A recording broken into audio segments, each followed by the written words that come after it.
Very good, very good. So my father taught me that words are fun. You can do things with words. And my mother was a specialist in dyslexia.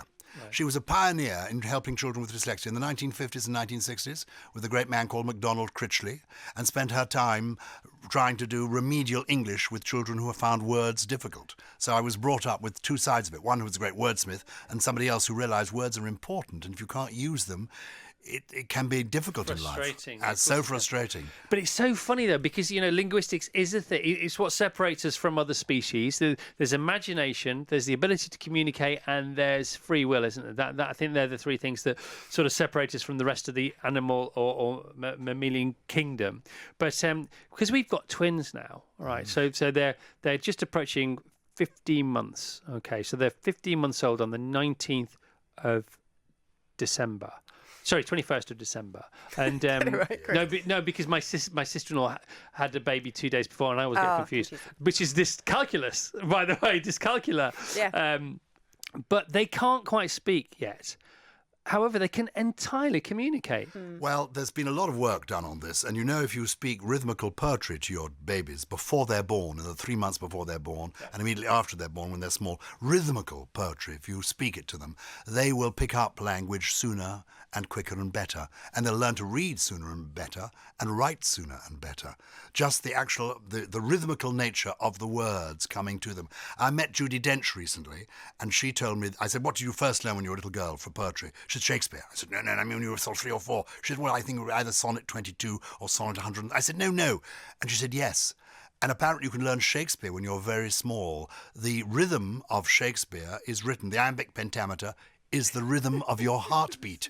It's not called learning by heart for nothing. That's so interesting. So small children can learn words, can appreciate language, even before they understand the words. So when you learn it off by heart, that's how you do it. That's it. It's the rhythm of it. And that's why nursery rhymes work. Jack and Jill went up the hill to fetch a pail of water. They didn't necessarily understand it. And the stuff you learn when you're very small, that's why I encourage people to learn poetry, stays with you all your life, first in, last out. And it's interesting, if kids are struggling to remember the words for their school production, if they sing the words, they can often... Well, how many of us can remember the songs to lyrics, but not necessarily... Exactly. Lyrics to songs, but not necessarily poetry. What about you, Susie? When did you fall in love with the words? And how the heck... Never in a million years did you expect, I would imagine, to find yourself on a national television, daily national television for 20-odd years now? Yeah, you are the forever. least telly person. Do you know what I mean, Gyles? I know. Because she's a decent human being. She's an egoless, decent human being. She's got quality. Yes. I know. What's she doing in TV? All right, on the radio. So how did it happen for you? Okay, well, words, I was told the story of sitting in the bath and looking at shampoo bottles and just trying to decipher the ingredients, which, let's face it, are probably the worst, most boring ingredients in the world, just these chemicals. And seeing them in different languages, might be in Arabic or Cyrillic, and just marvelling at the fact that words could be, differently represented. So that's one of my first memories. And then Countdown was just, yes, I was never supposed to be on TV. I'm sure there are some people I was at school with thinking, oh my goodness, she's still doing that show. Hey. But I was working at the dictionary publishers, Oxford University Press, and they just said, we have this arrangement with Channel 4 and ITV. Do you want to go on it? And I said no 2 or 3 times before they said, I think it'd be really good for your job. So... And you're the one constant. You're the remaining constant from the founding fathers and mothers, aren't you? Yeah, I was genuinely in the right place at the right time because Rich and Carol wanted a full-time team. And how many times have you appeared on Countdown, Gyles? About 500. A lot. I think more than any other human being. More than most of the hosts. Yes. And I go right back to the very early days when we had Richard Whiteley on it. Mm-hmm. Now, I've just been told you both got tours next year, but not together. No. Why the heck not? Well, we'd have to divide the money, wouldn't we? Well, yeah, but maybe you'd make more, so actually... We might make more, and indeed there's talk of us doing some of our podcasts live, which would be fun. Susie's show is extraordinary. It's a kind of magical show where she explores words. You take words to her. In fact, it's like the Antiques Roadshow. You bring a word to her, and she tells you what it's worth and where it comes from. That's essentially it. That's a lovely way of advertising. And then you can feel free to take it back to your lumber room or flog it at Sotheby's. Yeah. What's your show called?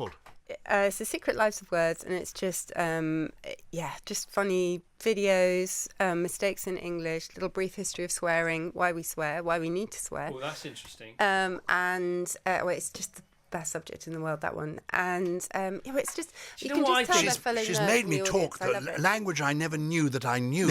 She's brought out of me. And it's quite fun. We sit in her kitchen. Sometimes the postman comes while we're doing our thing. Lloyd, the lovely postman. And I'm using the most dreadful language because I'm relishing the freedom of being, in a kitchen, being able to say all these dreadful swearing. It's quite a sweary show at times. It's funny, isn't it? Because you say, when we swear, why we swear, how come we began swearing? But I think really what's really interesting is why are we offended by swearing? Yeah, it's so When it's weird. only It's a just group a of, it's a word. few letters together, why does it give people... And it seems to be perpetuating where, everything, all other taboos may be falling by the wayside. Swearing isn't really. Swearing is still, it seems a long way off before swearing doesn't matter anymore, if one day it shouldn't matter at all. We'll always need taboos because that's the way of expressing stress or frustration or sometimes happiness. They say it can be good for you, don't they? And things it really is. change, Gadzooks. Once upon a time, you couldn't say that. What is that? could you? Where does that come from? Is that God's Gadzooks? hooks? God's hooks, yes. What Reference about to the nails taboo? of the cross. Taboo, I think, is from... that's a really good question. I think it might have been discovered by Cook, actually. Taboo. And Polynesia, I think, possibly. Around Just sort of throw toast- Polynesia in there. You've got me. I'm done. I'm hoping Susie that said one's it's right. Polynesia. And some people, when they say words brought back by Captain Cook, we shouldn't be using them because he, as it were, stole them from the Polynesian people and came back and brought them into our language. Are we, in fact, taking part in some kind of imperial use of language? Imperial That's a larceny. good subject. It's like So- the Elgin marbles. Yeah. Yeah. Okay. Calm down. He's Greek, by the way. I don't know if you guessed. We love the Greeks. So that was. See, this is Susie Dent guesses where taboo comes from. We've just checked. It is Tongan. And, Tongan. And Captain Cook did indeed bring it back. Oh, Yeah. okay. But I feel comfortable. You can use the word taboo. Yes. I think you can. Just while we're talking about taboos and how, the real swear words, the top 5, remain really constant. In Victorian days... Everybody's The like, top top five. Okay. I wonder, Five. the big accountancy firms are the top 5, and now the top 5 What's swear hovering words. around number 6? That's what I want to know. Yeah. At number 6... No, I was going to be euphemistic. Really like my job. But in Victorian days, you couldn't say the word trousers. Trousers was really, really vulgar and uncouth. So if you look around the Victorian times and the sort of dictionary then, there's a whole host of words for trousers, like unmentionables, inexpressibles, sit-upons, round the houses. Unfillables. Yes, unfillable. They were all big taboo. Trousers was such a big taboo. And They used to put, crinoline off those around piano legs, didn't they? Because Yeah, people that's shouldn't true. be able to see your crural Have you appendages. seen what the time is? Have a look at the time. What time is it? Oh, we've missed the news. By how many minutes? Oh, by Yeah, 7. sorry. Oh, and Nearly 8. Oh, no. We've not done the travel either because this is your podcast. This is the power of your podcast. This is what it's like when you like words and you start to talk about words with people who also like them. You can literally talk and listen forever. Gyles Break a Leg Tour, gylesbrandreth.net, kicks off in April in Torquay. All the usual venues. This is your kind of usual tour. I am isn't it? going everywhere. But I'm in London. You can come and see me at the everywhere. Cadogan Hall in April the 9th. Well, I just go to have a cup of tea with Vassos because don't you live in the same road? We do. We are neighbours. Your road is turning into Stella Street, isn't it? Yeah, it's quite cool. Who else is in your road? So we've got, Gary Lineker lives just round the corner, Yeah. but in our street, Michael Ball, Yeah. also in our, Alan Jones is Yeah, at the end of the road. in your street? Yes. Alistair McGowan, Well, the chef? just round the corner. Yeah. Philip Howard. Philip Howard, all there. Michelin star chef. Giles, we need to record one at yours.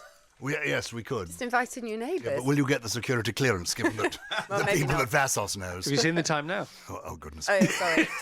It's 9 minutes past 9. We could talk to you all day. We haven't even done the Christmas thing.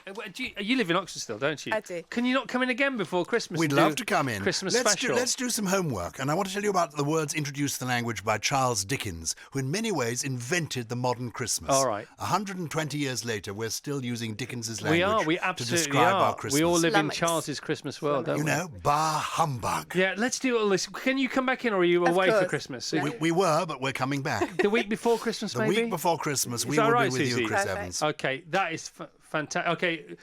Okay, booked. What time is it now? 9:10.